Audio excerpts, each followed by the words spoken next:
Hello, coolers. Welcome back to Viva Barca and welcome to the home of everything Barcelona, where we are going to be discussing on some interesting updates, starting with President Joan Laporta.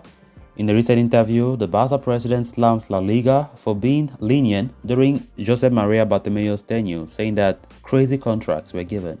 We are going to be discussing on that as we progress. Then, secondly, talking about Antoine Griezmann, as Barca director Alemany confirms Griezmann's return to Atletico, reveals some shocking transfer fee. We are going to be discussing on that as well.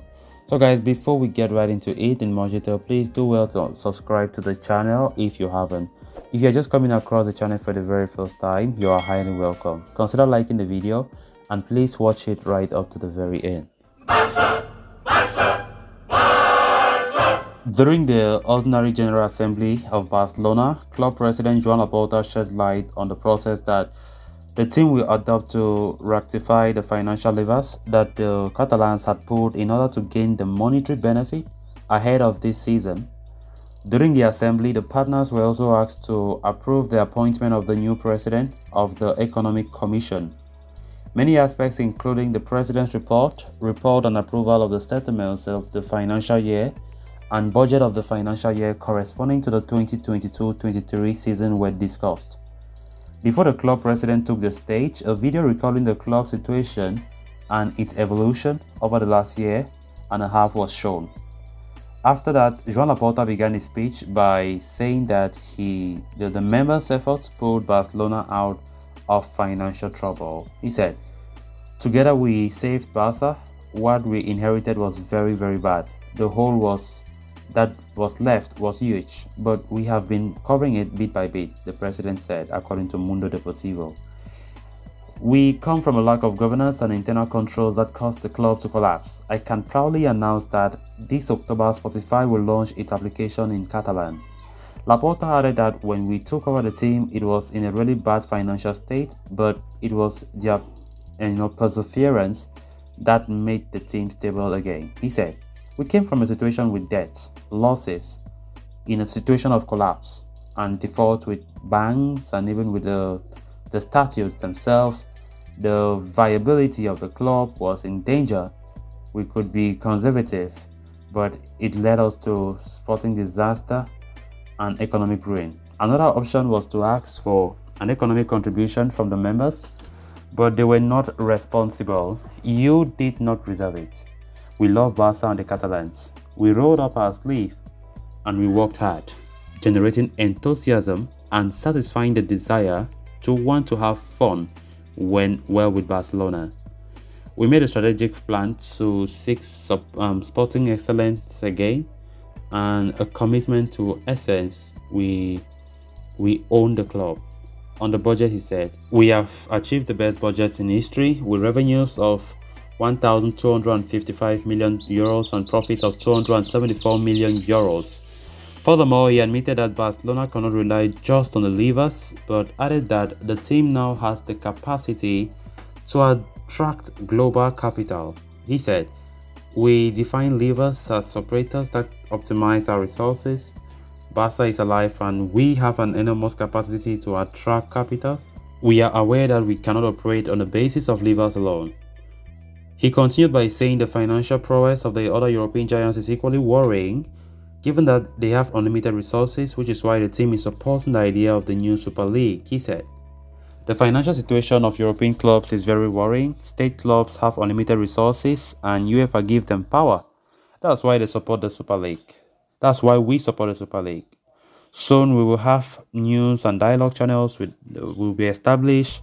The Super League will find solutions to the problem. The principles of solidarity and meritocracy are followed in the Super League," he said. About the levers, Laporta explained that the 667 million euros we achieved from the sale of television rights was not enough for the league. We had to sell 49% of Barca Studios, 24.5% to Socios and 24.5% to UFOS Media. With 867 million euros from the levers, the league said it was not enough to register Koundé. The board endorsed 10 million euros to register Koundé. Matteo Alemany participated in that operation.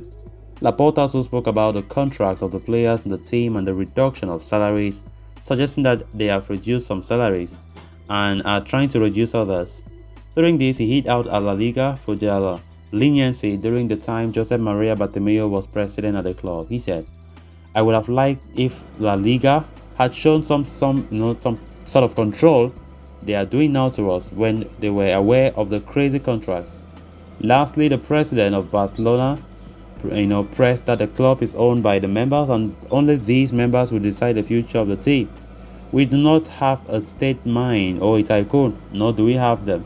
Neither do those who want to protect Barca from a distance and those who want Barca to do badly. To this, we send a message that Barca is owned by the members who decide the present, the future of the club. Thank you and visit Barca," he concluded.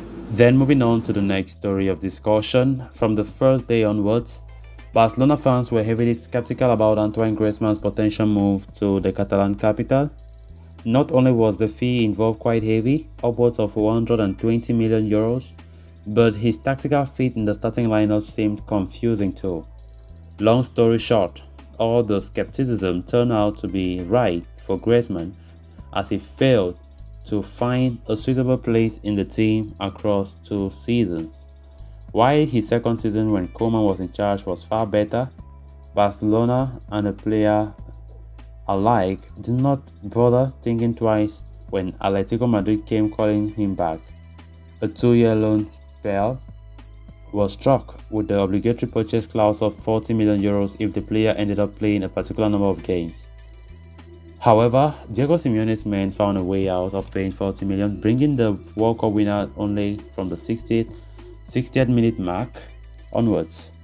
Therefore, the two parties had to renegotiate the transfer fee in hopes of reaching a resolution.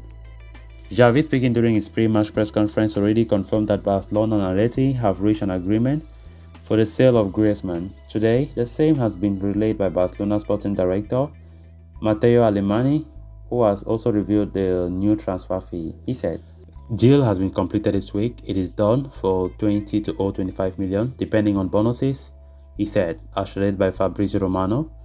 While the transfer fee is significantly less than what Barcelona were hoping for, uprooting Griezmann was very important due to his high salary. Alemany was visibly happy with the deal and explained the reason, saying, "It's a massive, extraordinary deal for us because of Griezmann's salary, the same for Coutinho. Griezmann has looked much more at home at Atletico Madrid this season, scoring 2 goals and giving an assist in the league. A 20 million euro fee is easier to justify for the player, and he will be happy for more minutes." So guys, with that we have come to an end of this episode. Thanks a lot for watching. Until next time, bye bye.